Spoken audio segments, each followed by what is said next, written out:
2 ชั่วโมง3 ชั่วโมงมันก็แล้วนั่นก็ไปได้เติบมันกลัวกับหญ้ามันติดกระปีกระปีเนาะหญ้าเนี่ยนะมันอยากน้ำต่อหญ้าเม่น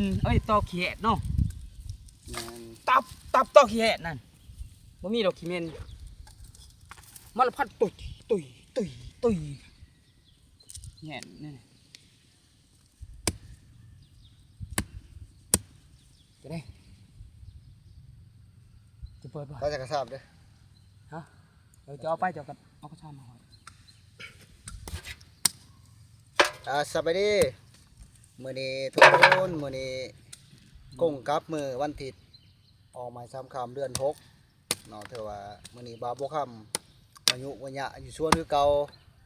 แม่นหมานเอาแหกเอาสวนปลูกมันพี่น้องมื้อนี้เป็นสู่การผลิตแต่อยากให้ทางพี่น้องเฮาทุกคนก็ไล่มุงไล่บอลก็กาเกี่ยมปลูกมันพี่น้องบางคนก็ยังดินน้ำปีใหม่บางคนก็ยังค่าขึ้นเฮือนแน่เนาะตายแต่ละบ้านแต่ละเมืองผู้ใดว่างฟังคำทงนี่ก็แม่นเกี่ยวเขาหน้าแซงทางชาติสวนเฮาก็แม่นสู่การผลิตปลูกมันพี่น้องมาเด้อพี่น้องเด้อมื้อนี้แม่นว่าเป็นยามการผลิตก็คือฤดูเก็บเกี่ยวปลูกมันฉะนั้นแหละทางพี่ทางน้องเฮาแต่ละมุงแต่ละบอนทั่วประเทศก็คือสิแม่นการเก็บการปลูกเพิ่นมาเด้อพี่น้องเด้อมาช่วยกันเด้อมื้อนี้เด้อแล้วก็มีทีมงานลุงเถิบเนาะบ่เอิ้นลุงเด้กันลุงได้สิผู้บ่าวนี่ได้กันผู้บ่าวโสดเพราะว่าโสดแต่บ่โสดบ่สดมาช่วยมื้อนี้หาเพิ่นมาช่วยปลูกมันในอาชีพกาแฟทงนึงอาชีพของเรา มาเด้อพี่น้องเด้อผู้ใดว่างๆมาช่วยกันมื้อนี้สิไว้หญ้าบ่ลุงเถิบปีนี้จังหวะแล้วหลายบ่อนใช้เสียมเอาไปจกเอาคือจักสิเอาเลยเด้อลุงเด้อโอ้เลยเนาะขนาดนั้นเลยเนาะโอ้ของแพงมีค่าเขาจัดให้บ่ตายนะแต่หัวปีพา FC พี่น้องเนี่ยลุงเถิบเถิบเนาะผู้เสพผู้สาวไม่ห่างนางหมายผู้ใดยังว่างถักเข้ามาพี่เด้อเจ้าขอฝากเพิ่งทางพี่น้องเฮาบ่ว่าสิเป็นอยู่ทางภายในและต่างประเทศ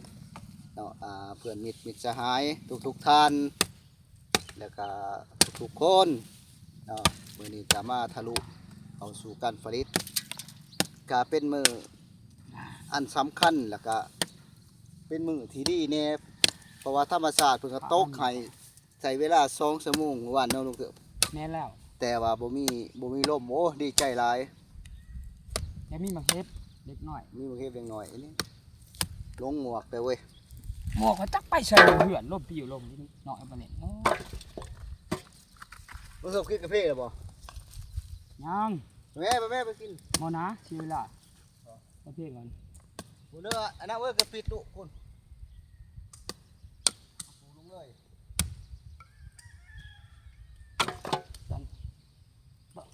ตอนแรกอยากกินน้ำเห็น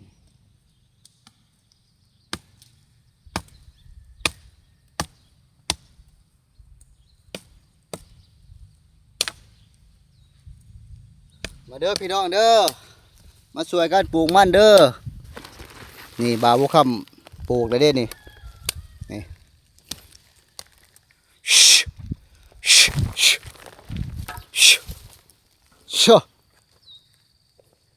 ่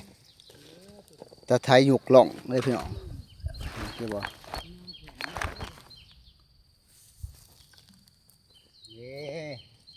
ปลูกผู้เดียวคือเก่าแต่ลุงเถิบตัดลำมันปลูกผู้เดียวคือเก่าพี่น้อง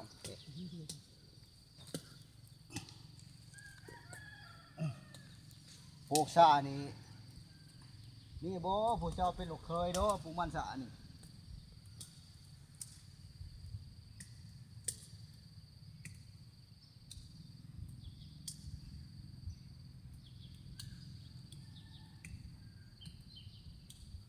ฝนตกว่านี่ก็โอ้ขักนอนเกือบเนาะโอ้ยก็ยังเพราะว่าที่โล่งเวียบ่ผู้ฟาดบ่อยู่บ่แลนด์มันจะบ่เห็นทางผมอยากต้องเห็นที่นี่ลงปานนั้นผมว่าทาง ข่อยจนนูบ แจ็คโคกเพลมที่มีผ้าไม่พอโอ้แทบหัวก็เพลมมีก็เพลมก็ไงต้องเกิดมันมีไม่ดูเนี่ยนะกับมันผ้าแห้งพยานผ้าแตะผ้าปบออกผ้าไม่พ้นใหม่เขาก็อยู่ได้ อยู่จะตายอยู่แล้ว โอ้ยกงใหม่ทำผ้ามันก็ผ้าเพราะมันมีกงใหม่ที่ติดเนาะ มาเด้อพี่น้องเด้อมาปลูกมันเด้อมัน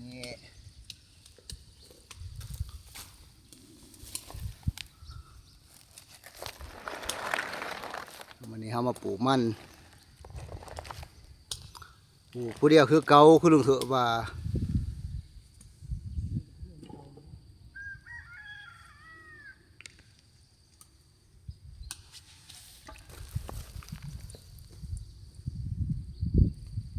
หักบันไดเงินก็ได้ผู้เดียวเด้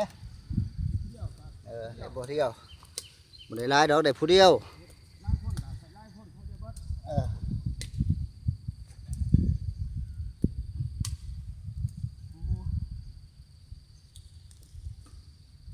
ลุงหมวกไหนลุงเถอะเว้ยเอาแป้งกับบริท่ากั้นแดดกับบริท่ากั้นอาการรอด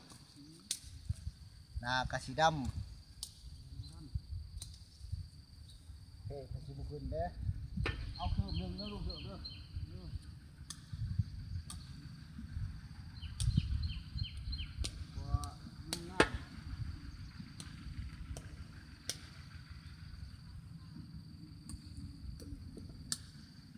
ล่ำร้ายอันนัดสับเจ้านี่คนสมัครเด้ออันนี้ล่ำเขาบ่ร้ายบ่ใต้เนาะเนี่ยเขาบ่ใต้มาตรฐานตัวเอาซ้ำ อันนี้จะเชียม เออ ต้นมันมองงามมันจี้นี่มันแหละ แมน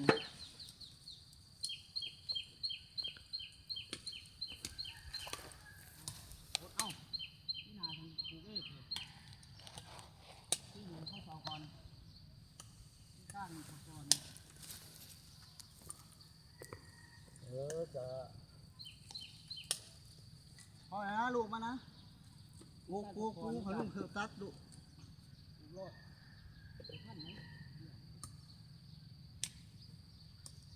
เราเห็ดนี่ข้าวที่เอาได้เราตัดฝุ่นเป้ากระปิดฝุ่นไว้ด้วย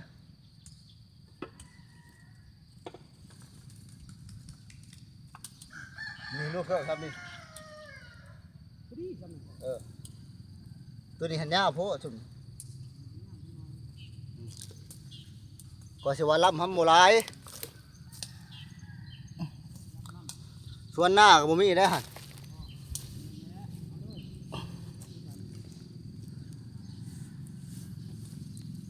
ส่วนหน้าก็